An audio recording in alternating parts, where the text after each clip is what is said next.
Hey everyone, welcome to Hackers and Hooks. This is season 1, episode 3.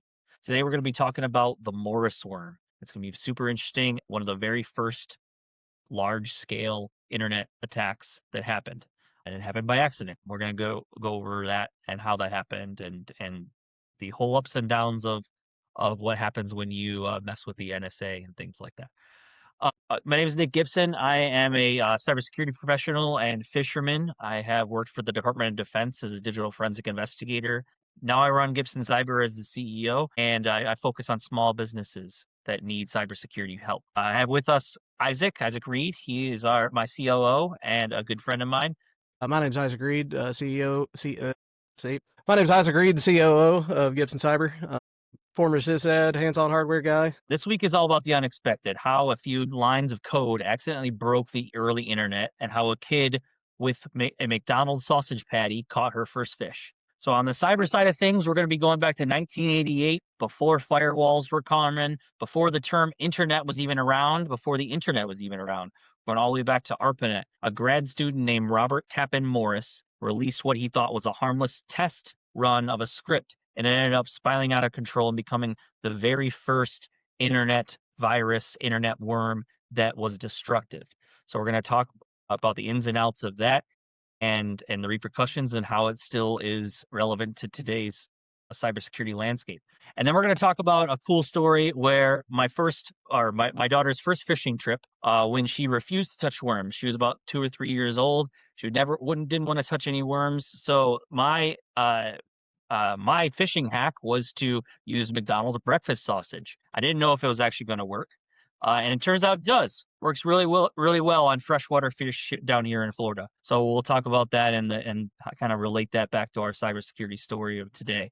From worms that crashed the internet to sausage that caught a fish, this episode proves that sometimes the simplest things can cause the biggest surprises. Now we're going to talk about the cybersecurity attack of the week, and as we mentioned in the intro, we're going to be talking about the Morris worm. The Morris worm was a cyber attack built by Robert Tappan Morris in 1988.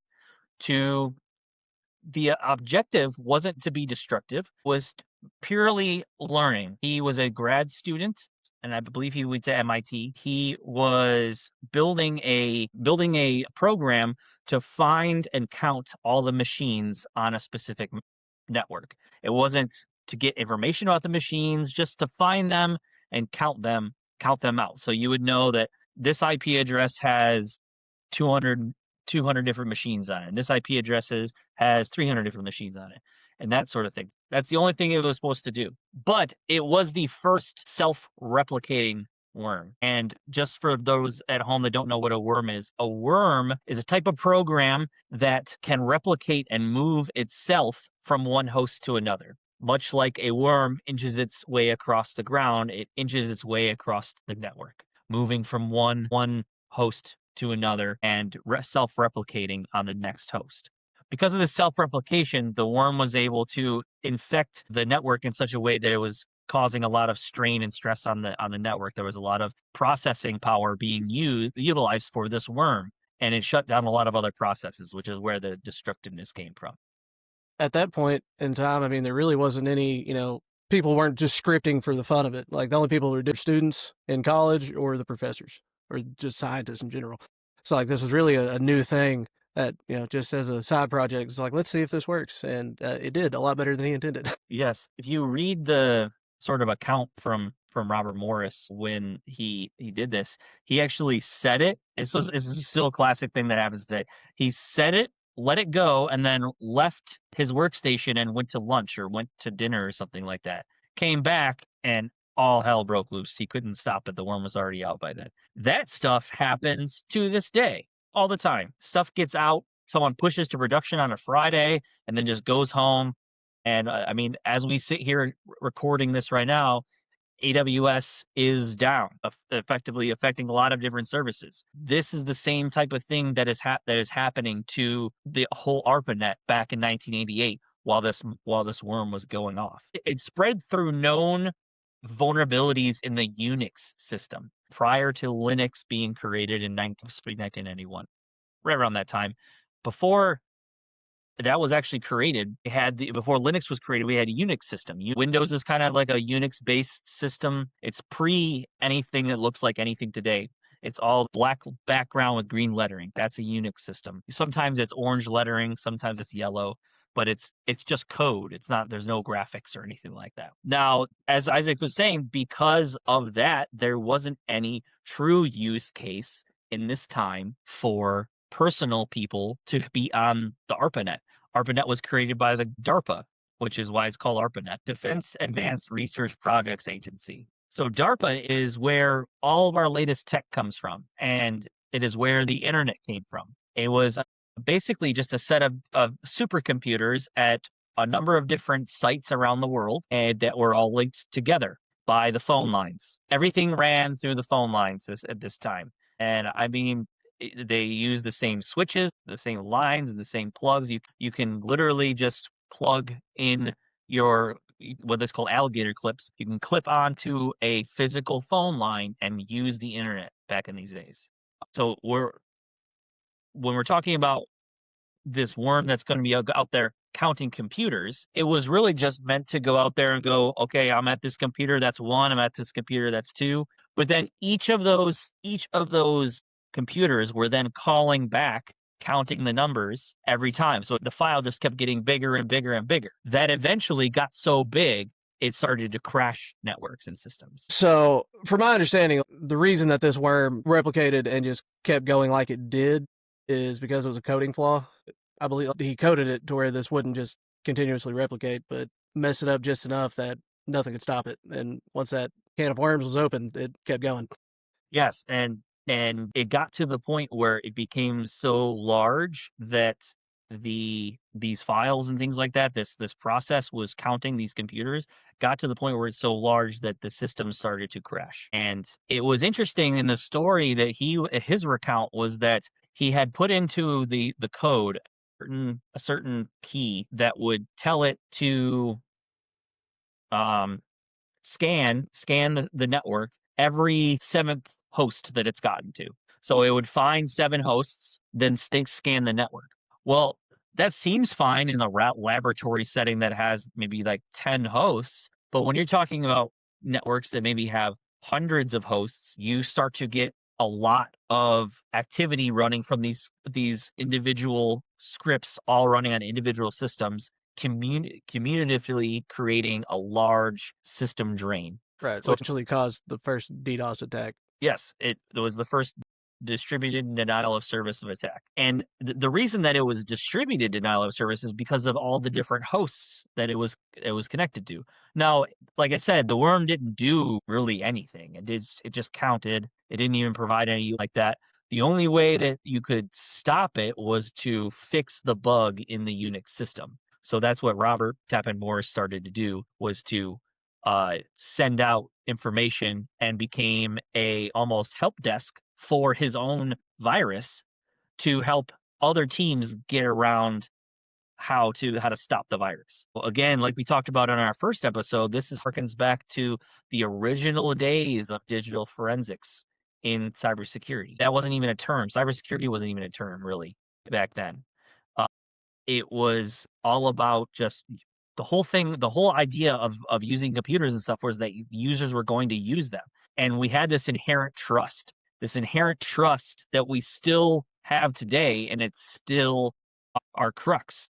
We're still way too trusting of our users. We're still way too trusting of the computers and devices in our networks. And this leads to our downfall. Almost every single time I've noticed in the past 30 years of attacks that I've been studying, every single time there was a breach that was a large scale, they always like to say it was an advanced cyber attack. It must have been advanced hackers. And yeah, that does happen. But the majority of the time, it's because someone in the engineering team or the cybersecurity team messed up, or IT team.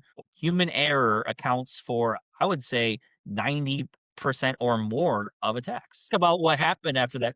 Testing in production happens a lot, and that opens up a lot of doorways for a lot of bad things to happen.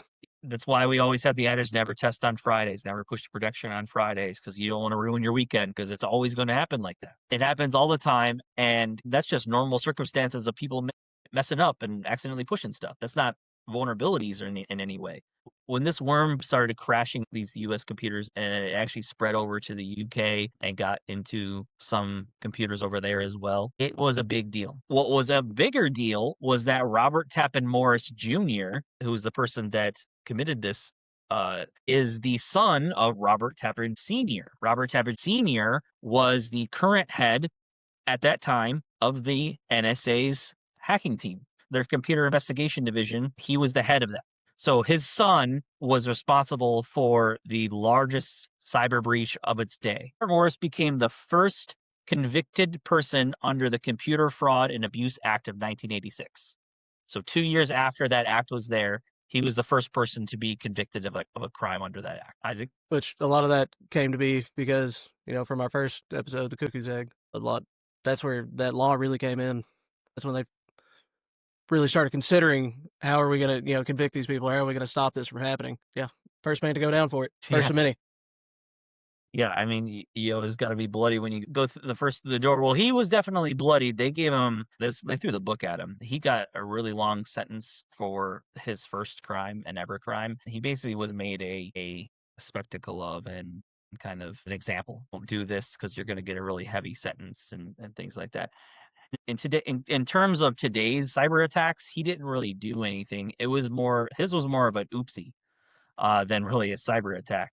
What's interesting though, Isaac, is if you've ever looked, there's an old ransomware called WannaCry, and it is believed, and I fully believe this, that WannaCry was never actually meant to go out when it did.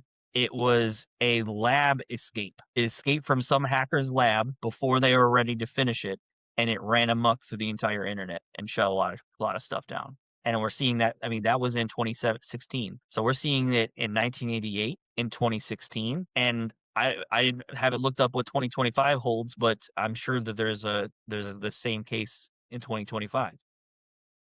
Oh, that wouldn't surprise me. Don't know what they're doing. Don't get a handle on things. Testing these sandboxes and then just let it fly, see what happens. And that's what you get. Yeah. Pandora's box was opened and that he couldn't shut it. He was on the hook for millions of dollars. You think, okay, it's just a worm that counts machines. How harmful can it be? Well, if you start tallying up all the time, this is how the lawyers get you. They start tallying up all the time that was lost and productivity that was lost and equal that to the amount of money the company lost. And that's what he was on the hook for. So it was in terms of like $4 million in 1988. It'd be like $400 million now. Would not be cheap. No. Whoever took down Amazon today is... Yeah, I don't have $4 million to begin with, so if I'm getting slapped with that, and then I think he did like I think he did some time too. He was on probation, and then he did some time. It goes to show you that history just repeats itself in cybersecurity, man. Every time that you see this new, everyone's like, oh, this new alert, there's new event that's happening, there's new cyber attack that's happening. It's not new. It's just rehashed from everything else. There's nothing new in cyber. They just rehashed it from just from some other concept. I mean, you look at what is happening in AI now and how people are manipulating AI. Well, that's just like Google dorking back in the day when we used to manipulate Google to give us information about. When people still do that. I mean, that's a main source of open source intelligence is Google dorking. By the way, Google dorking, it's this weird term, but it means really fancy Google searches. And those really fancy Google searches allow you to gain information that isn't readily on the first page of Google or even open to Google sometimes. It will dig down into the depths, finding like published credentials that weren't supposed to be there, employee and company documents that weren't supposed to be public.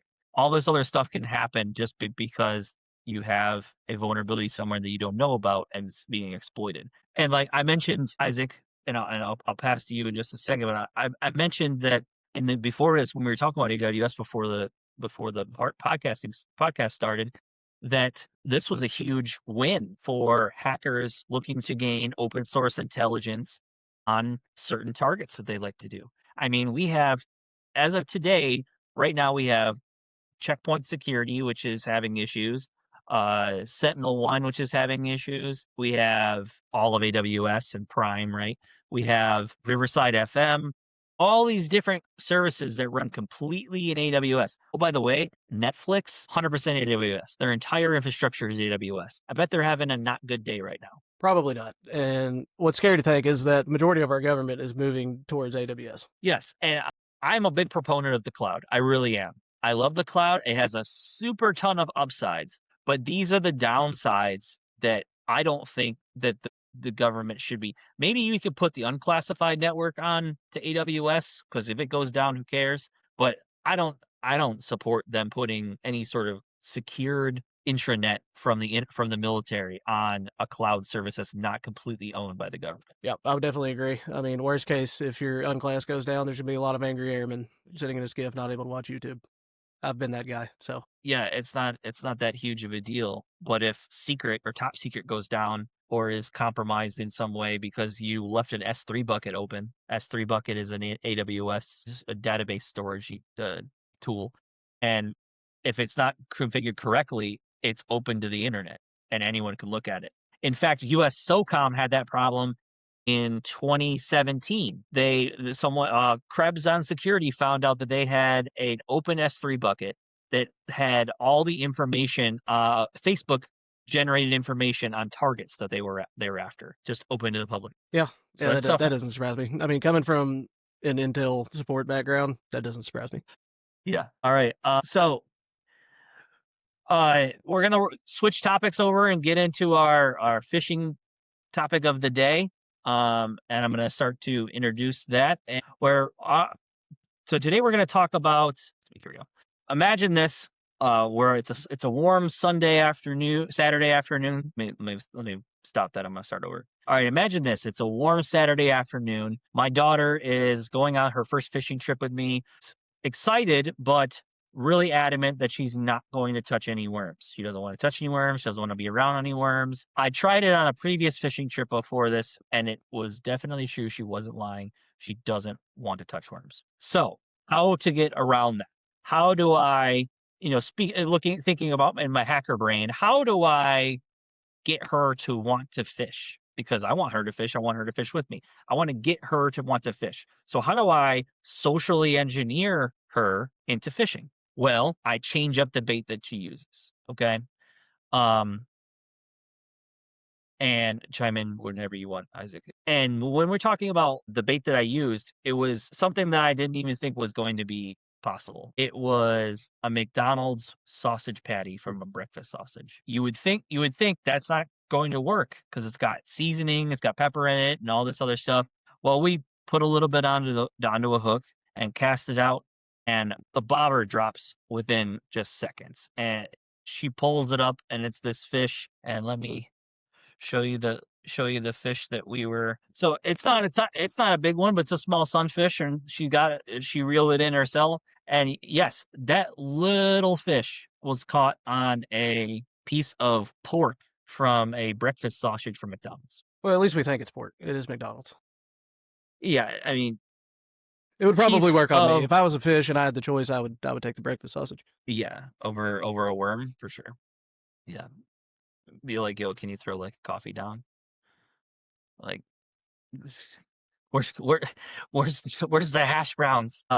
Yeah. So I mean, my daughter was super thrilled, and ever since then, she always wanted to fish with McDonald's breakfast, and that's what we would do. So I was able to get her to like fishing, and now she's much older and doesn't really like touching worms still, but she does go fishing with me much more often. So that's the key right there. I was the same way. So yeah, I never was. I don't like touching worms. I can deal with crickets. Me and Dad fish with crickets. That was always our go-to. Crickets are good. Crickets are easier. good. A little easier down here. Down here, we can fish with dragonflies if you can catch them. People fish with them. But also we have like grubs and stuff, and cicadas sometimes as well that you can fish with. Every 7 and 14 years. Yeah, this last year was just a double cicada event down here. So it was crazy. We were fishing like nuts. They were popping on top water like nuts back then. It's a little subsided now, but it's still good. All right. So what did I learn from, it's interesting that we talk about just utilizing other methods that you don't think would actually work. And that's a takeaway for both cybersecurity and life, is that you don't know it won't work until you try it. And that's honestly that's a hacker mentality. That is what we are defending against. They say that we, as the defenders, have to be right 100% of the time, and the hackers only need to be right once. So, anything to add before we move on to our tips? Sorry, I'm kind of off kilter here, so we need to bring it together. Yes. So, sorry, I like spaced out real bad. Oh, give me a second. Let me. Right, I gotta quit just material. So the Morris worm related to fishing with a piece of breakfast sausage. Meant to be harmless, easy to do, test it out. But it ended up catching a lot more than you intended. Same with the Morris worm. It caught on a lot more than he ever intended for it to catch on. 100%. That's it. That's a great analogy for that, because yeah, he definitely was not intending to do time or be harmful in any way. He was actually very remorseful of his actions.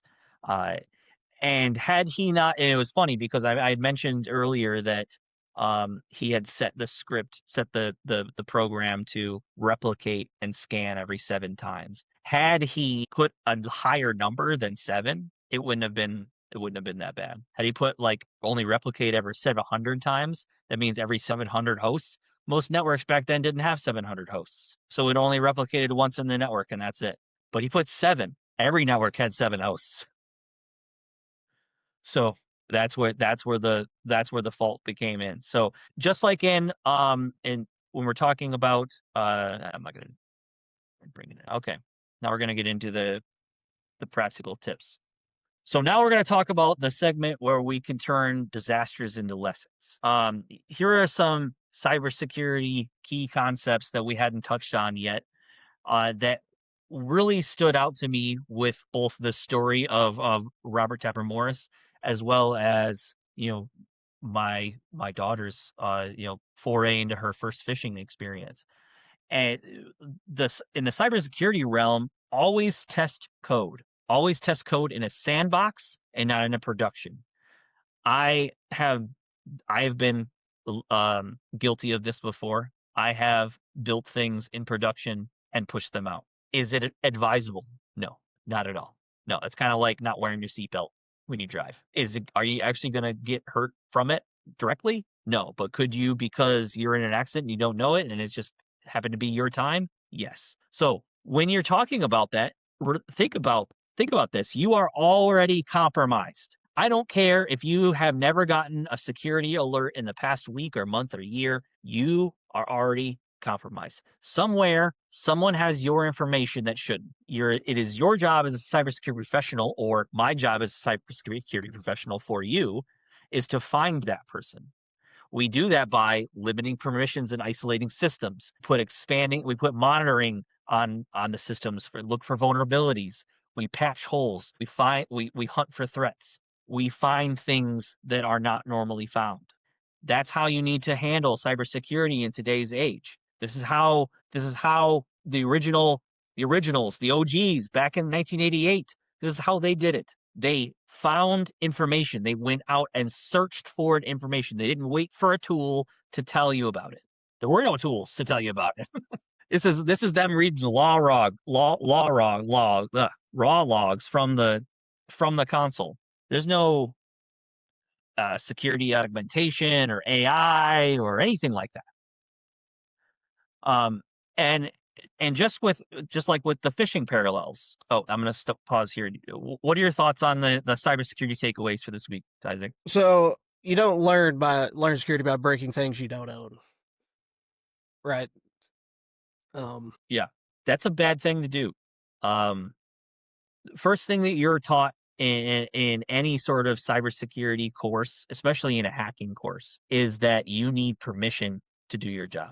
If you don't have permission, if you don't have a piece of paper that says I'm supposed to be here, you may be in trouble. Do you have any stories? I have a story about that. Do you have any stories on that, Isaac? Nothing I can think of. I mean, it's So I I was a part of a penetration test, a hacking event that was conducted for U.S. Central Command. U.S. Central Command wanted someone like myself, someone that had privileged admin access, to act as an insider threat, meaning someone that has privileged access that is being a threat to the existential threat to the company or to the organization or to the data it holds. The existential threat. Hold on one second. Crap, I forgot where I was at. Yes. All right, I'm gonna take it back to the top. So this reminds me of a story of when I was at Central Command and we did a red team hacking event where we did a penetration test against CENTCOM's systems and security procedures. All right. My job, I was a security manager at that point in time. I was managing the security team for US Central Command. And my job was to um, be an insider threat and install a malicious script onto a system, U.S. government system that I had access to. I was told to do this by a two-star general. If you don't know what the military is, a two-star is high up there. It's like the third highest rank that you could get before president. So I had this paper in my hand, and it said, you know, by the office of this general, you're ordered to follow along with this penetration test and do whatever they ask of you, and blah blah blah blah blah blah blah blah. Okay, so I had this thing, and I got it saved on my unclassified computer or my unclassified email system. Well, I start to load the stuff onto the systems, and, you know, as my team should, in about an hour or so, they give me a call and they say, "Hey, what are you doing on your computer?" And I'm like, "I don't know what you're talking about. What do you mean?"